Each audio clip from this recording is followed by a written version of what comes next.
بچوں السلام علیکم۔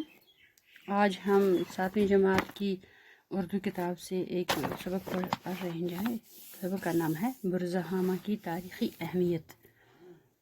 تو بچوں، برزہامہ ایک جگہ کا نام ہے۔ اس کے بارے میں ہم پڑھیں گے کہ برزہامہ کی تاریخی اہمیت کیا ہے۔ تو سبق میں پڑھوں گی برزہامہ سری نگر کے شمال مشرق میں 20 کلومیٹر کی دوری پر واقع ہے۔ یہ ایک بالائی علاقہ ہے جہاں سے ڈل جھیل کا پورا منظر دیکھنے کو ملتا ہے۔ یہ جگہ کشمیر کی تاریخ میں بڑی اہمیت رکھتی ہے۔ ڈی ٹیرا اور پیٹرسن نامی 2 انگریز ماہرین نے یہاں پائے گئے بعض پتھروں سے اندازہ لگایا کہ اس جگہ پر ماضی میں کوئی قدیم بستی آباد رہی ہوگی۔ اس کے بعد مرکزی محکمہ آثار قدیمہ نے یہاں زمین کی کھدائی شروع کی۔ یہ محکمہ آثار قدیمہ کا مطلب ہے پرانے اور تاریخی آثار کی دیکھ بھال کرنے والا محکمہ۔ گورنمنٹ نے ایک محکمہ قائم کیا ہے جس کا نام رکھا گیا ہے محکمہ آثار قدیمہ۔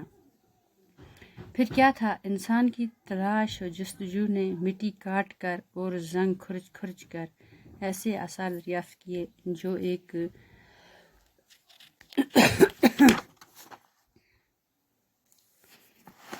قدیم تہذیب کا پتہ دیتے ہیں۔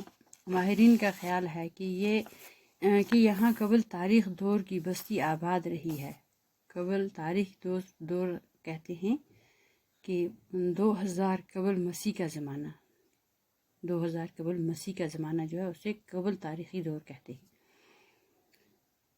جو اب تک کشمیر کی قدیم ترین دریافت شدہ بستی ہے۔ اس جگہ پر جو آثار ملے ہیں ان سے پتہ چلتا ہے کہ یہاں کے لوگ کیسے زندگی گزارتے تھے، وہ کس طرح کے گھروں میں رہتے تھے، ان کے گھریلو استعمال کی چیزیں کیسی تھیں۔ آثار قدیمہ کے علم نے اس قدیم بستی کی تہذیب کے بارے میں اہم معلومات فراہم کی ہیں۔ برزہامہ کی یہ قدیم تہذیب پتھر کے زمانے کی تہذیب تصور کی جاتی ہے۔ ماہرین نے اس تہذیب کے 4 ادوار یا زمانے متعین کیے ہیں۔ ادوار ہو گیا دور کی جمع۔ برزہامہ کے باشندے شروع میں گھڑے نما غاروں میں گزر بسر کرتے تھے۔ گھڑے ہو گئے، گھڑا کہتے ہیں جو کھود کر بنایا جائے، غار جیسا، یعنی کھود کر جو زمین میں کھود کر بنائے ہوئے غار ہوں انہیں گھڑے نما غار کہتے ہیں۔ یہاں جو گھڑے دریافت ہوئے ہیں وہ 3 سے 4 میٹر گہرے اور 4 سے 5 میٹر چوڑے ہیں، یعنی وہ گہرے ہیں 4 میٹر اور چوڑائی ان کی ہے جو 4 سے 5 میٹر کی ہے۔ ان گھڑوں کو نوکیلے پتھروں سے کھودا گیا ہے۔ ان کے دہانے نسبتاً تنگ ہیں۔ بعض گھڑوں میں دیوار کے ساتھ زینے بنے ہوئے ہیں جن کے ذریعے سے لوگ ان میں اتر جاتے تھے۔ دہانے پر کھمبے گاڑنے کے نشان پائے جاتے ہیں۔ لگتا ہے کہ برف اور بارش سے بچنے اور گھڑوں کو محفوظ رکھنے کے لیے ان پر چھت بنائی جاتی تھی۔ یہ چھت بوجھ پتھر کی ہوتی تھی۔ گھڑوں کے باہر ادھجھلے بوجھ پتھر سے اس کے استعمال کا پتہ چلتا ہے۔ ادھجھلے مطلب جو پوری طرح سے جلے نہ ہوں، آدھے دکھائی دیتے ہوں، وہ پتے تھے یعنی۔ گھڑوں میں راکھ اور کوئلہ دریافت ہوا ہے۔ دریافت ہونا ہوا معلوم ہونا، جو اس بات کا اشارہ ہے کہ ان میں لوگ رہتے تھے اور چولہا جلاتے تھے۔ ایسے آثار بھی ملے ہیں جن سے پتہ چلتا ہے کہ گرمیوں میں یہ لوگ گھڑے سے باہر بھی چولہا جلاتے تھے۔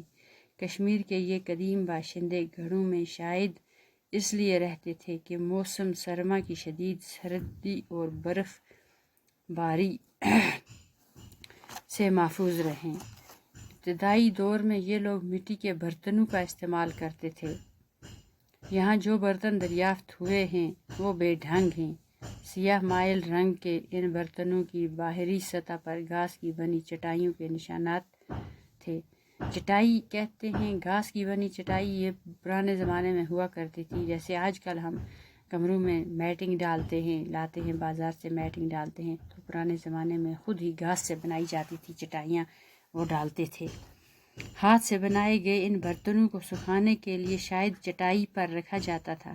اس طرح کے برتن شمالی چین اور بلوچستان میں بھی دریافت ہوئے ہیں۔ ابتدائی دور کے یہ باشندے مچھلیوں